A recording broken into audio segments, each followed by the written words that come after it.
morning. This is Linda from Real Estate One right here on 1002 North Main Street in Rochester. I have a couple guests that you probably might want to listen to this morning. I'm trying to give you information that matters. Joe Dallo and Mallory are going to be here, a couple attorneys, to talk to us about trust and wills.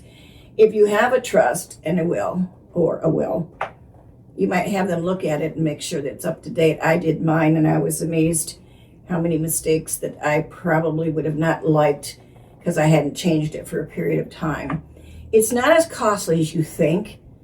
Around maybe $2,200 is what I think that I had to pay to have mine brought to update and bring to where I want it to be. Paula had hers done, and what she took away was she thought she was going to take hours to prepare paperwork and so forth, and that's not true. It didn't take her hardly at all long to get together what he absolutely needed, and he was able to do a will and trust and ensure that her home was in a trust, which is so vital. If you're going to be also taking over for another person, you want to have this paperwork in line so that you don't have a problem when it's time to sell their home or get rid of their belongings and so forth. At so many closings, we run into problems when we're listing a property. People have no idea what they have. They just forget over the years. And the family has to either end up in probate or try to figure it all out. So I'm going to have Joe and Mallory answer a lot of questions for you. And if we don't hit those questions for you today, we're going to give you their phone number where you can contact them and they will have a conversation with you online or on the phone. So here's Joe and Mallory. Can you guys introduce yourself and what you do? So I'm Mallory Yaldo. Yes. I'm an estate planning attorney, Mm-hmm. and I help people protect their homes and their assets from probate and other potential issues that I'll get into a little bit later. And I bet you have seen a lot. I have. So we're going to be able to talk about maybe some of those samples of what you can do for people so they don't make those particular mistakes again, right? Absolutely. And Joe? Yeah, and my name is Joseph Dallo, and I'm also an estate planning attorney, and I cover most of the same stuff that Mallory does. I have a different angle with some of it, with taxes and the financial side as well, so we kind of work together on that stuff. And they also visit our seminars. If you see a seminar coming up, one or the other usually is there for you to answer specific questions. And if we don't happen to hit today on exactly what you need to know or think that you need to have someone advise you on, please stay tuned. We're going to give their phone numbers to them, and I'm sure that you would take their call and answer their questions. And I also want to talk really upfront, brief about how easy it is to have an estate or a trust done.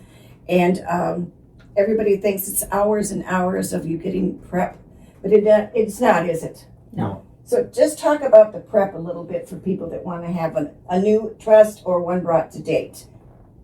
Sure. So typically, I like to keep the process very simple for people. Many people ask me, what do I need to prepare before, our meeting? And really, all I ask is that they come in with some sort of idea of what they're looking to get done, their goals, and at that meeting, that's when I really get some information from them, ask them the questions. So just taking that first step of wanting to get this done, I think is the right thing, and that's all you really need to do to start. It's a lot shorter than what most. I remember Paula saying I thought it was going to be hours of prep. Yeah. In fact, I think she did that for you, didn't she?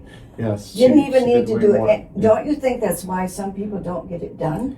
Yeah, I try to minimize the roadblock, right? Because people think it's so much more difficult. Mm-hmm. They don't want to think about it. It's not a fun thing to think about. Mm-hmm. So I try to make it as easy as possible. I just need to know the full legal name, the address, the phone number of each person that you're going to include to do something, right? Like if you're sick, who's going to take care of you? Mm-hmm. Person 1, person 2, person 3. Just give me their names, their address, and their phone number. It's not that much of a cumbersome thing to do. And then once you grab the few people that you have and their information, it doesn't take much after that to kind of get everything done. And the cost isn't nearly what they think it is either. No, But the cost of not doing it is great. absolutely. I go through this with real estate, people that are not prepared or don't even have a clue what's prepared when their loved one or their parents die. Mm-hmm. Besides just dying though, Joan, Let's talk about all the benefits of having a trust while you're alive. Yeah, there's so many benefits of having a trust plan Mhm. while you're alive, because people don't think about, like I just said, who's going to take care of you if you're sick. Mhm. You know, if there are family members that you know can't do it or shouldn't do it, Mhm. you especially want to make sure that you name the right people to do that for you, as well as making financial moves for you, right? Who's going to pay your house payment? Who's going to pay your taxes? Mhm. Who's going to pay your bills for you? So stuff like that people don't typically think about. They don't think about tax implications. Yes. If you make the wrong move with your assets, especially your house, Mhm. you can cost property taxes to go up. Mhm. You can cost capital gains taxes, Mhm. and possibly estate taxes as well. You were sharing with me one, for example, earlier that sometimes they try to cut corners Yeah. and they're only spiting themselves. Yes. And what, can you mention a little bit about that? Yeah. So typically people, they want to protect their house. That's their main asset. Mhm. A lot of people, the main asset is all their money's in their house. And so they try to cut corners, or they'll go to the county and they'll ask questions, and the person that works there is not allowed to give legal advice. Right. But they can say, you can fill out this form. And so it's so easy for you to just fill out a form. Mhm. But you don't know all of the options, and you don't know the other implications of filling out that form that will cost your family money. So for example, I know a family, the father passed away and the mother was the only one left on the title of the house, Mhm. and they were concerned about it. So then the 3 adult children added their names onto title while the mom was still alive. Not good. It causes so many problems that you don't think about. Yes, if the mother, God forbid, passes away, it will go to the kids automatically. That That's problem the good is part. fixed. Yeah, but they cost themselves money with capital gains taxes. They probably cost themselves about $60,000. That's if mama needs to sell the house, right? Yes. Yeah. $60,000 in capital gains taxes that they cost themselves. Mhm. If any of the kids are going through a divorce, Yes. that house is theirs. So the house will be put up as in part of the divorce. Uh-huh. If they get sued, if they get into a car accident, any of those things, you're opening it up. Mhm. Or like, even if they sell the house, the title company will give the money to each of the people that's on title. They don't have to give it to the mom. They can keep the money. Mallory, how about when you don't have your home in a trust, liability-wise, lawsuits, those kinds of things that can happen?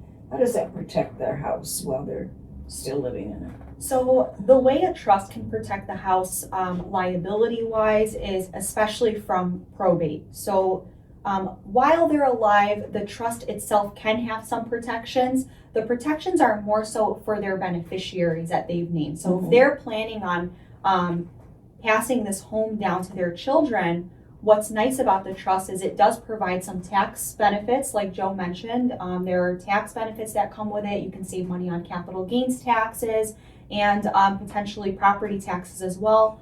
And also, the trust can protect their children against their children's creditors against them. If maybe their child is getting sued or there's somebody that they owe money to, that house, while in the trust, is protected and shielded by the trust. So that way, any creditor, divorce, lawsuit against their children won't be able to affect the home. So it really avoids a lot of costly mistakes. It does. It does, and all the legal blind spots that we as a layman don't know. Kind of like in the real estate business, you don't have to know everything about putting your house on the market or selling it.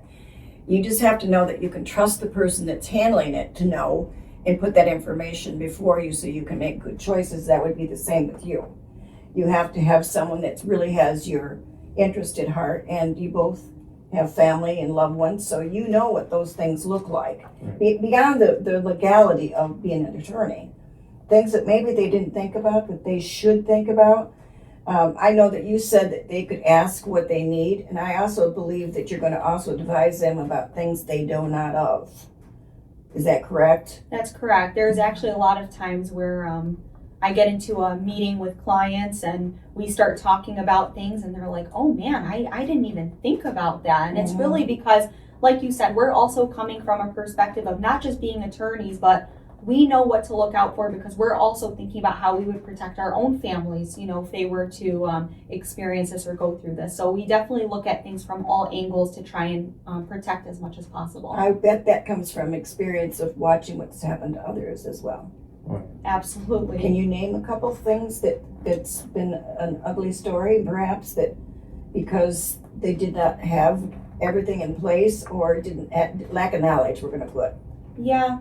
I could think of one just right off the top of my head. It's something similar to the deed issue with kind of trying to do the deed yourself, but I had an issue of a married couple who were both on the house, both on title. Unfortunately, the legal language wasn't correct. So although both names were on there, they owned it as 50-50. So unfortunately, when the wife did end up passing away, the husband had to go through probate in order to acquire his spouse's 50% of the property. Well, that could be a real problem because that could be also going on to other family members. Correct, yes. What do you say about that, Joe? Yeah, it opens it up. In Michigan, if you die intestate, which means you don't have a will, you don't have a trust that's funded, the spouse doesn't automatically get 100% of everything. They get the first 150,000, and then anything else is shared between parents and kids. So if you're married and your parents are still alive, or your in-laws are still alive, and you have kids, you're probably going to split with them, or there's a good chance that you can split with them. Let's take it another step to my own personal. We have more than one home. So it started with maybe the cabin up north that was built for family. Well, as much as I love my daughter-in-laws, we did have them sign something that if they were ever to divorce, that portion of that they would normally get stays in our family. I mean, it sounded awful, but what if they were to get remarried and that family now becomes part of our family in our cabin? I could see the chaos. Yeah. And I was more concerned about if something happens to me, which one of these days I will leave. And the fact is that how do they deal with that? Right. So those were papers that were brought into play only because I asked the attorney to cover us with that. Yep. The girls understood and they did sign it. And their portion would go to their children. Yep. And so you have homes like that and investments, you need to dig deep and maybe ask the right questions to you. Yes. What am I seeing? This is my problem. How do I fix it? And do you see anything I'm not even looking at? Yeah. And estate planning in general touches on many other areas of your life and of other areas of law as well. Like, having to possibly speak with a spouse on a prenuptial agreement or a postnuptial agreement to ensure that, like you said, a family cottage is protected from divorce, so getting that big picture, and that's why these consultations are so important, is just getting that big picture of what your goals are, and then what we're able to do is really think about how we can protect in every single way possible. Just ask all of the questions and get a little bit of that information, because sometimes people don't even think that far ahead. Yeah, it blew us away too of the cost. Paula had, you do hers as well. Yeah. She was very happily surprised that it wasn't near the money she thought it was going to be, plus near the work that it was going to be. Yeah. So that's done. But I also had mine looked over because my husband and I, of course, did that years ago. And we kind of laughed because if something would have happened to my kids, we named certain people that would have, well, at this time of our life, we've learned that would not have been a good choice. Okay. So I think people need to go back through because you totally forget what you did, and children's ages change. Yeah. Just like difference of money that comes to the children. I don't think they should have a lot of money at 18 years old, now that they're way past that. So it was broke up to distribute 4 times in their life. If they screwed up with one, they had another chance and a third and a fourth.